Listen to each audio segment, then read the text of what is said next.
now we're at the main south arc of the overall Laguna Greenbelt complex, Aliso and Wood Canyons Wilderness Park.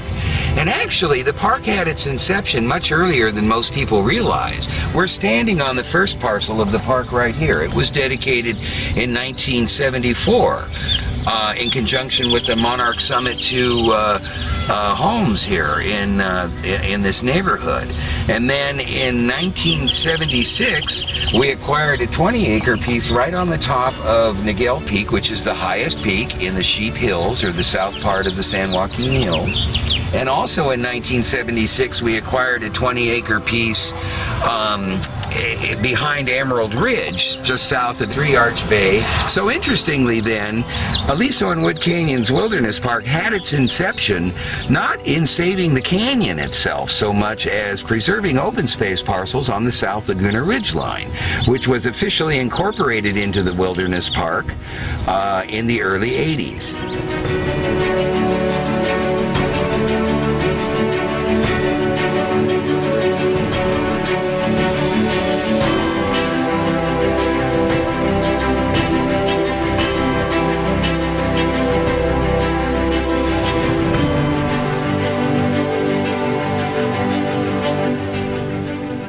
The big burst in growth of acreage occurred in 1979, coincidentally the same year that the Board of Supervisors had adopted a new county policy of requiring regional parkland to be dedicated in return for development entitlements. And this was a more realistic way to approach things, because we began to realize shortly after the passage of Proposition 13 in 1978 that there was never going to be enough money to buy all of the parkland in the master plan.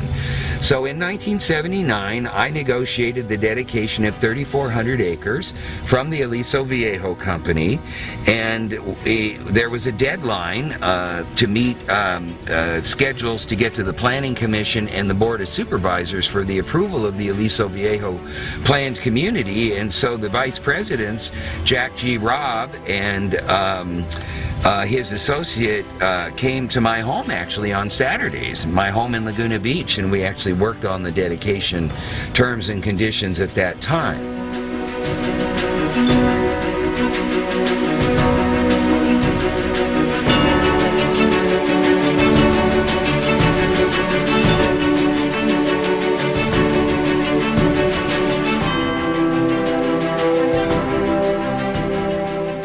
Today, in 2005, Aliso and Wood Canyons Wilderness Park is now up to 4,700 acres and consists of approximately 50 parcels of land, some of which were purchased in the Alta Laguna area.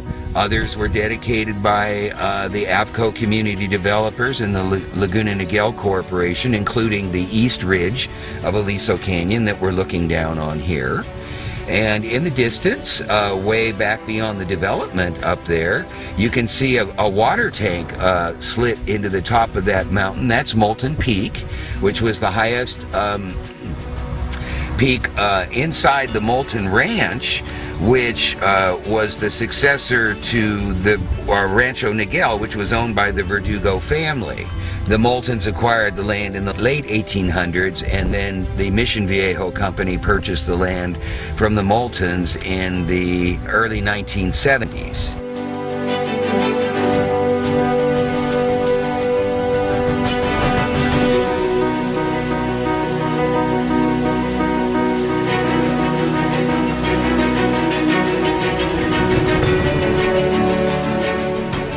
Here we have Aliso Creek, which ends its 19-mile flow from the Cleveland National Forest to enter the ocean at Aliso Beach County Park in South Laguna, and its largest tributary, Wood Canyon, off in the distance.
the 1st of March now in 2005, and here we are in one of the ecological wonder spots of Laguna Coast Wilderness Park, Laurel Canyon and the Laurel Canyon Falls.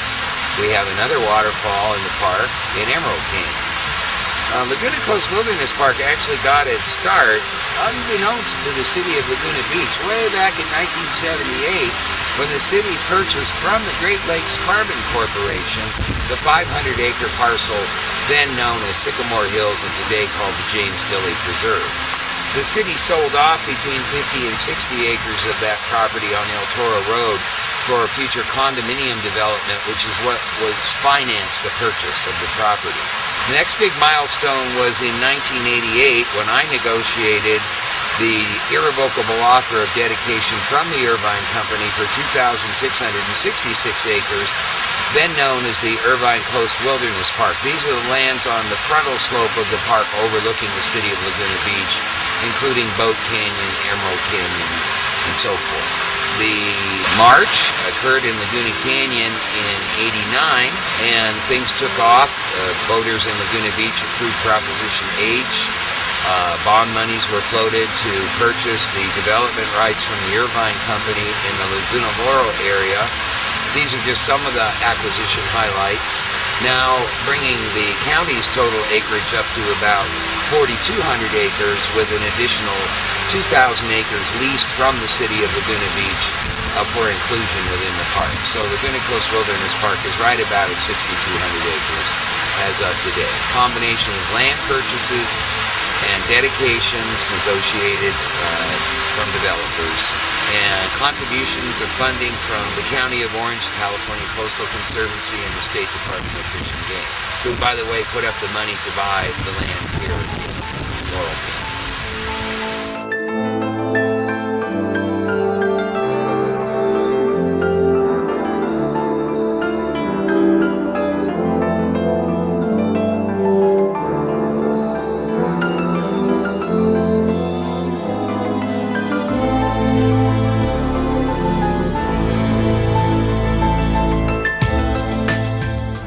This really began 78 years, not 78 years ago, but in 1978 when we dedicated the James Dilley Preserve, and that was the first part of the open space acquisition program with earlier monies that began the preservation effort for Laguna Canyon.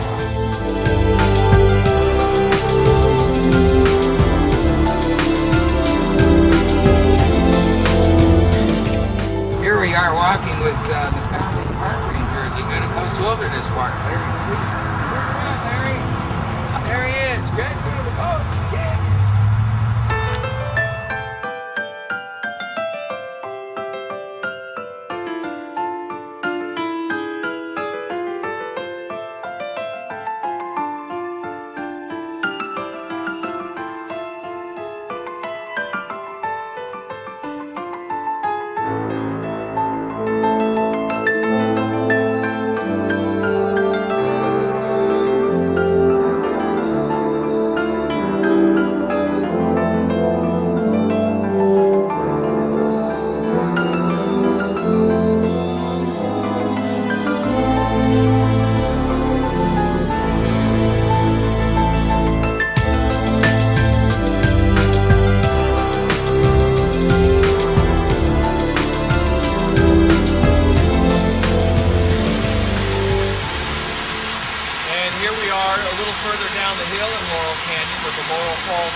You can see the full 50-foot length of the falls here, the drop, and it's almost straight down. We're looking up the top, great view down. Of course, at the bottom, the famous old Volkswagen of many years ago.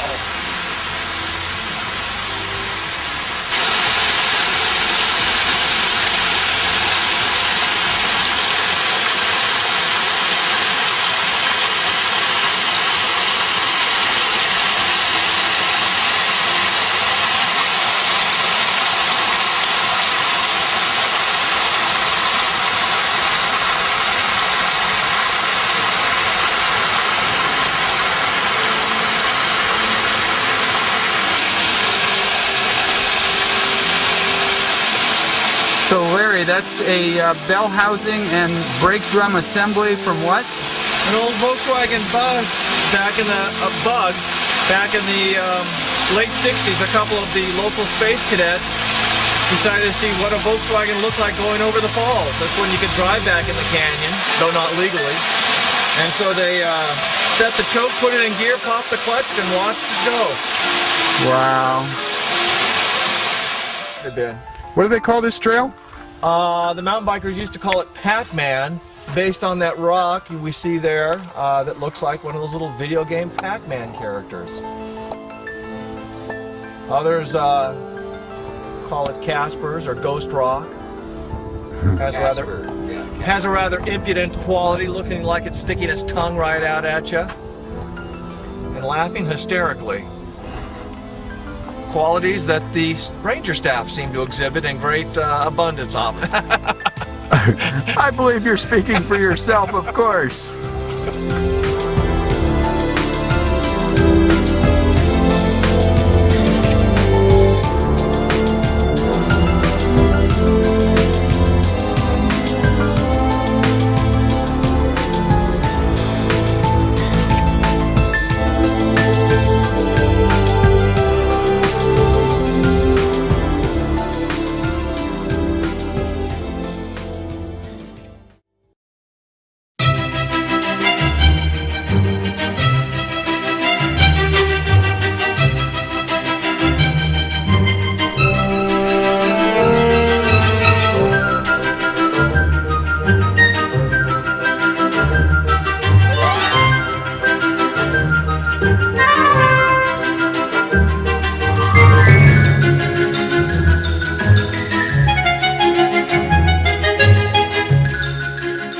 And now we would like to document one of the critical support elements of the Harbors, Beaches, and Parks program, which is the nonprofit organizations that work in support of establishing the Harbors, Beaches, and Parks system. These generally break down into several components, such as organizations that are devoted to raising funds towards the acquisition of parkland and the construction of improvements, organizations that develop stewardship programs to restore habitat and to remove exotic invasive plants and animals, for that matter, from the Harbors, Beaches, and Parks system, organizations that develop docent training programs for volunteers to work in both mountain biking, equestrian, and hiking activities and nature walks throughout the Harbors, Beaches, and Parks system. And then organizations which engage in environmental activities and become active in the development process to help shape the development and set aside open space here in Orange County.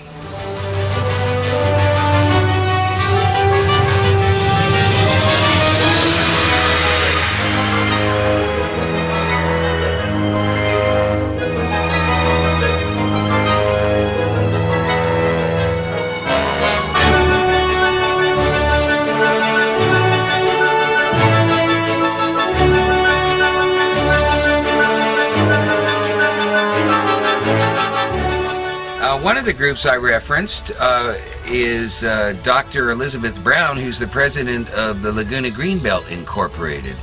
Elizabeth, would you tell us some of the activities that Laguna Greenbelt has undertaken in support of the Harbors, Beaches, and Parks program? Certainly. Eric, I think probably the biggest thing we've done over 3 or more decades is be advocates for open space. And we have lobbied for open space. Sometimes we've had to sue various people to make sure that enough land is set aside for the parks. For example, Laguna Coast Wilderness Park, Aliso Viejo, or Aliso Woods Wilderness Park, and the greater Greenbelt beyond that. And then as the lands came into the park system, we've turned more towards public access through our docent program and stewardship. And that's really what we're focusing on from now on. Thank you.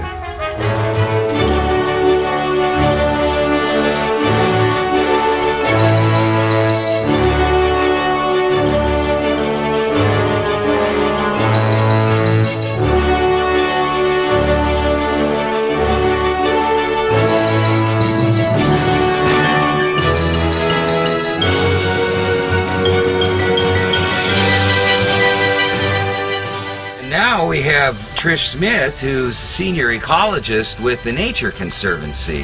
Trish, how long have you been with them? I've been with the Nature Conservancy since 1992. Okay.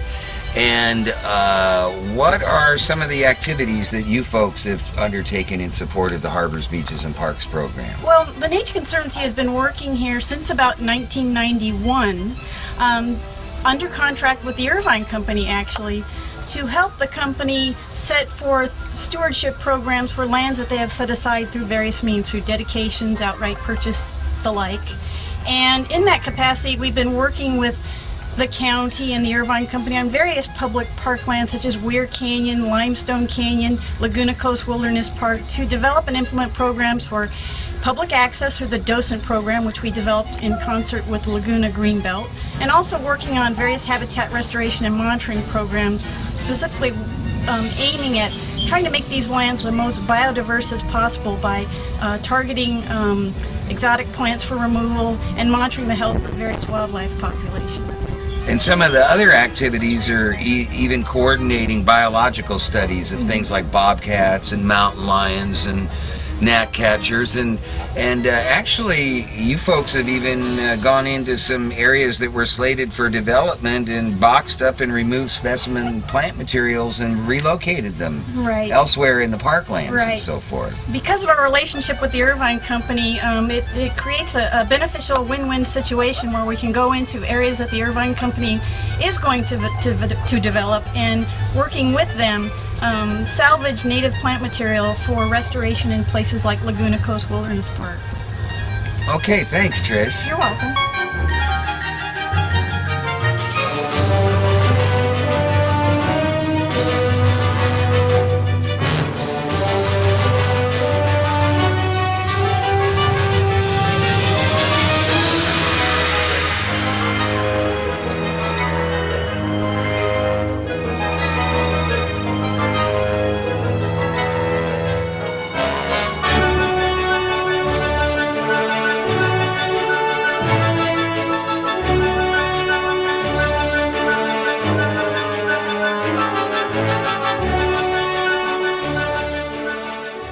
And now we have Mary Fegris, who's the executive director of the Laguna Canyon Foundation.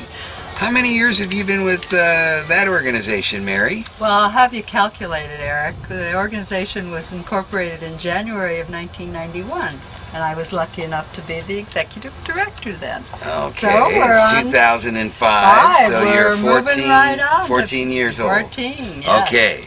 And could you tell us some of the main activities that your organization has done in support of the Harbors, Beaches, and Parks program? Well, Laguna Canyon Foundation was created to help acquire the Laguna Laurel development property from the Irvine Company. And, of course, that is our tremendous success story. We not only purchased the 4 parcels, but helped the Irvine Company come to the wonderful idea of donating the 5th parcel as parkland. That's a big one. The other one I'd say that we're very, very proud to be part of is building the next Nature Center for Laguna Coast Wilderness Park. And we are in the process of being a partner with Harbors, Beaches, and Parks now, and look forward to seeing the building completed. Thank you. You're welcome.